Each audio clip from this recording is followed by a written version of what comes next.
नमस्कार, मैं हूं अंशिका आपके साथ। आप देख रहे हैं श्री प्राइम न्यूज 24। आइए शुरुआत करते हैं आज की बड़ी खबरों की। राजधानी दिल्ली में आज पूर्वी दिल्ली लोकसभा चुनाव कार्यालय का उद्घाटन एक विज्ञान लोक में विधिवत पूजन अर्चन कर किया गया।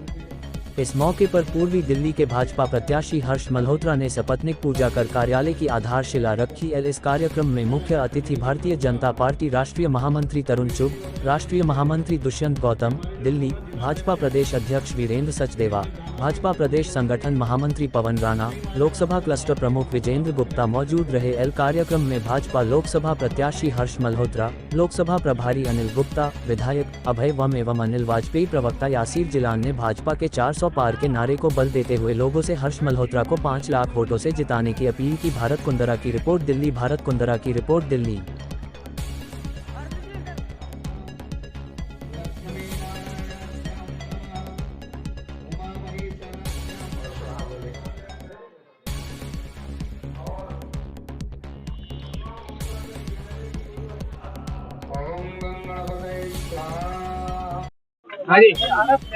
प्रधानमंत्री मोदी जी को आशीर्वाद देने के लिए आतुर है और हर तरफ एक ही कैंडिडेट है, नरेंद्र मोदी जी। जनता का असीम प्रेम। 10 वर्ष जिस तरह उन्होंने एक सन्यासी की भांति, एक तपस्वी की भांति अपने 10 साल के एक एक पल को देश को आगे बढ़ाने के लिए, गरीबों के जीवन में परिवर्तन लाने के लिए लगाया है। अब पूरा देश उमड़ पड़ा है मोदी जी को आशीर्वाद देने के लिए, और ये आशीर्वाद का वोट जब 4 जून को खुलेगा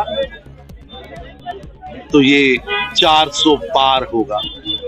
मैं आज देख रहा था कि जिस तरह आज राहुल गांधी जी और अखिलेश यादव जी ने प्रेस की है, वो मुंगेरी लाल का हसीन सपना दिन के उजाले में ले रहे हैं।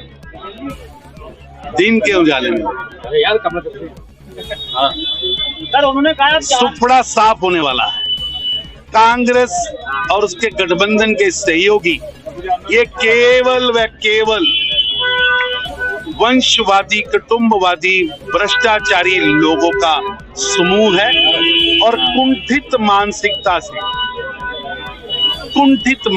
से बयानबाजी कर। सर, उन्होंने कांग्रेस से सीधे तौर पर कहा है कि जिस तरीके का संकल्प बन रहा है या वादे किए जा रहे हैं जुमलेबाजी है और इस बार कुछ नहीं होने वाला है। मैं उनको खुली चुनौती देता हूं। शहर उनका, मोहल्ला उनका, टीवी चैनल वो चुन लें या सारी प्रेस को बुला लें, वो हमारे घोषणा पत्र पर चर्चा करने के लिए आए। मैं खुली बहस की चुनौती देता हूं। हमारे पास 10 वर्षों में 11 करोड़ गरीबों के घर पर रसोई गैस पहुंचाने का हमने काम करके दिखाया है। देश के अंदर 55 करोड़ 50 करोड़ से ज्यादा लोगों का बैंक अकाउंट खुलाया है। देश के अंदर 14 करोड़ घरों पर पीने का पानी पहुंचाया गया है, शौचालय पहुंचाया गया है, रसोई गैस पहुंचाई गई है। देश के अंदर करोड़ों लोगों को मुद्रा योजना के माध्यम से आगे बढ़ाया गया और हमने इस घोषणा पत्र में अपनी पुरानी सभी कामयाब स्कीमों को आगे बढ़ाया है।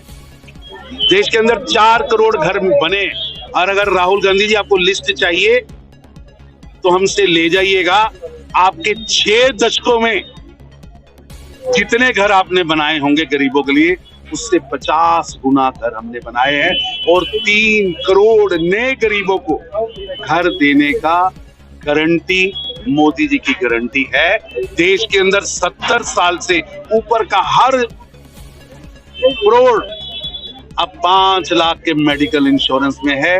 देश के अंदर नौजवान आगे बढ़े, देश की महिलाएं आगे बढ़े। क्यों नहीं आपने महिलाओं को आरक्षण दिया?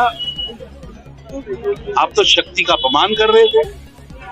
और हम देश की शक्ति यानी देश की बेटियां, उनको आर्मी में ऑफिसर बने। बेटी बचे, बेटी पढ़े, बेटी आगे बढ़े, चाहे वो सेना हो, चाहे सुरक्षा हो, चाहे इंजीनियरिंग हो, चाहे एडवोकेट हो, हर क्षेत्र में उसको प्रोत्साहित किया है। और पंचायत से लेकर देश की सदन में बैठकर देश के निर्णय ले बेटी, उसकी भी योजना मोदी जी ने करके दिखाई है। इसलिए उंगली करने वाले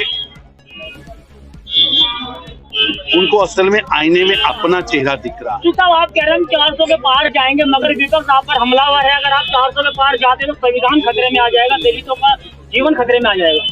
भ्रम पैदा किया जा रहा है, झूठ बोला जा रहा है।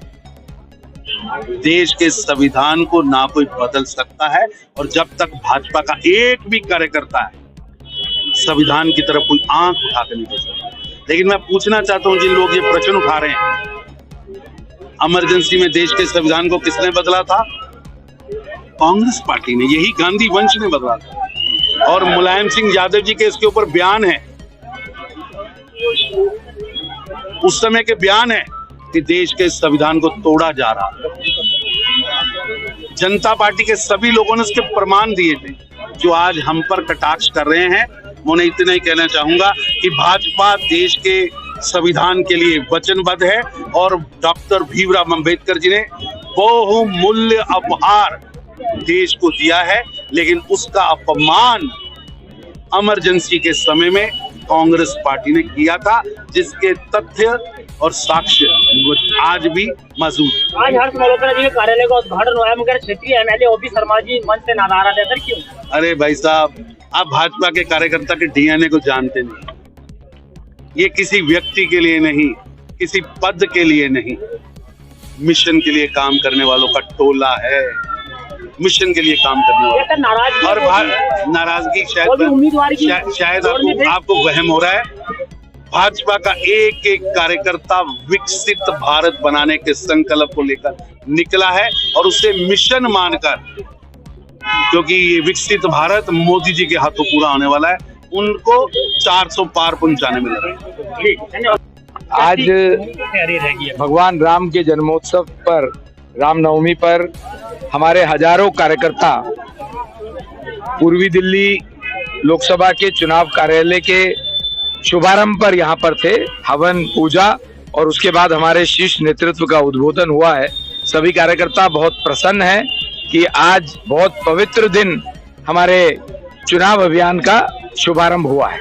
सर, आम आदमी पार्टी के जो कार्यकर्ता बीजेपी में शामिल हैं, मंच पर स्वागत किया गया, उनके लिए क्या कहेंगे? क्या वजह रही कि उन्हें पार्टी छोड़ के बीजेपी में आना? आम आदमी पार्टी भ्रष्टाचार का पर्याय बन गई है।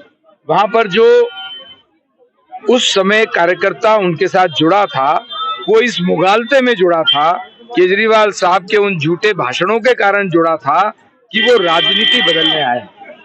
वहां पर अब जब उनका मुख्यमंत्री जेल में है और वो भी रिजाइन नहीं करना चाहता, उप मुख्यमंत्री जेल में है, एक मंत्री साहब जेल में है, एक विधायक जेल में है, और उसके बावजूद भी उनको इस बात की कोई शर्म नहीं है कि जो बातें कही थी उससे कितना पीछे चले गए, कितना नीचे गिर गए। तो मैं ऐसा मानता हूं कि आम आदमी पार्टी में जो स्वाभिमानी कार्यकर्ता है उसका दम घुट रहा है। इस कारण से उनके मंत्री आनंद साहब ने भी इस्तीफा दिया है, और उनके बहुत से कार्यकर्ता लगभग रोज सैकड़ों की तादाद में आज भी 70-75 कार्यकर्ता भारतीय जनता पार्टी को ज्वाइन कर रहे हैं।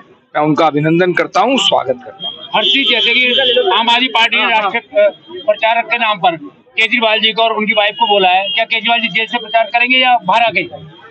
केजरीवाल जी को लगता है वो ओमनी प्रेजेंट है। ये इंग्लिश की एक शब्द है कि वो सर्वत्र व्यापक हैं और वो ही सब कुछ करेंगे। ब्रह्मांड को चलाने वाले केजरीवाल साहब ही हैं। जेल के अंदर से प्रचार करेंगे, शायद टेलीफोन भी अलाउड नहीं है, तो कैसे करेंगे? या चिट्ठी लिख के करेंगे। शायद उन्होंने जो आतिशी जी को चिट्ठी लिखी कि लोगों को पानी पिला दो, तो वो कार्यकर्ताओं को पानी पिला पिला के मार रहे हैं, और उनके पास कोई नेता नहीं है। इन्होंने भी सिद्ध किया कि ये परिवारवाद की पार्टी है। अपनी पत्नी को ही मुख्यमंत्री बनाना चाहते हैं। अब उनकी पत्नी स्टार प्रचारक हो गई है। क्या आम आदमी पार्टी के पास कोई नेता नहीं है? 62 विधायक हैं, एक चला गया, 61 रह गए, 3 अंदर है, 58 रह गए। तो 58 विधायकों में से किसी एक आधे को मुख्यमंत्री बना दें। प्रदेश के संयोजक हैं, उनको बना दें। तो ये तो केजरीवाल साहब की हठधर्मिता है, सत्ता के प्रति उनका लालच है, क्योंकि इसमें उन्होंने भरपूर भ्रष्टाचार किया है और अकंठ भ्रष्टाचार में ये डूबे हुए हैं। केजरीवाल साहब को भगवान सद्बुद्धि दे, मैं यही प्रार्थना करता हूँ।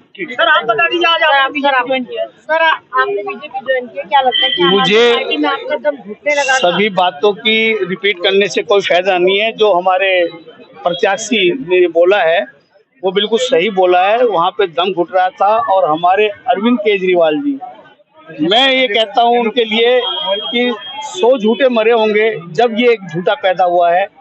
ये हर बात में झूठ बोलते हैं। जो बात संविधान की बात करते हैं, आपने जब एमएलए बने उसके बाद आपने मुख्यमंत्री की शपथ ली, जो आपने शपथ ली आप उस पर कामयाब कब पूरे नहीं उतर रहे हैं। जब आपके ऊपर इल्जाम लग चुका है, आप शराब घोटाले में सम्मिलित हैं, तो आपको रिजाइन दे देना चाहिए, लेकिन वो रिजाइन नहीं देना चाहते। वो इसलिए चाहते हैं कि मुझे जो फैसिलिटीज है, जो घर उन्होंने लिया वो आराम मुझे वहां पे मिलना चाहिए। तो ये मैं बिल्कुल। और दूसरा उन्होंने जो कहा कि पूर्वी दिल्ली से जो मैंने रिजर्व जनरल सीट थी उस पर एक रिजर्व कैंडिडेट उतारा है। क्या मुख्यमंत्री जी के पास इतने एमएलए हैं, उनमें से किसी को नहीं टिकट दे सकते थे वो? ये महा झूठे, महा बेईमान। मैं इनको कहता हूं कि आने वाले टाइम में दिल्ली की जो 7 सीटें हैं वो भारतीय जनता पार्टी मोदी जी के पक्ष में वोट डालेंगे। और जितनी भी अब तक जीत उनकी हुई है वोटों से, उससे ज्यादा वोटों से पूरा वो करेंगे। मैं अपने 70-72 साथियों के साथ, अपने साथी और जो एमपी कैंडिडेट हैं उनको, हर्ष मल्होत्रा जी को आश्वस्त करता हूं, और पूरे ऊपर जो हमारे नेता हैं उनको सबको आश्वस्त करता हूं कि मैं आने वाले टाइम में सभी के साथ मिलके आपके कैंडिडेट को भारी बहुमत से जिताकर इनको लोकसभा में भेजूंगा, ताकि हमारे मोदी जी आने वाले टाइम में पूर्वी दिल्ली से हमारे मल्होत्रा जी को सरकार में लें और ये हमारा प्रतिनिधि करें। धन्यवाद।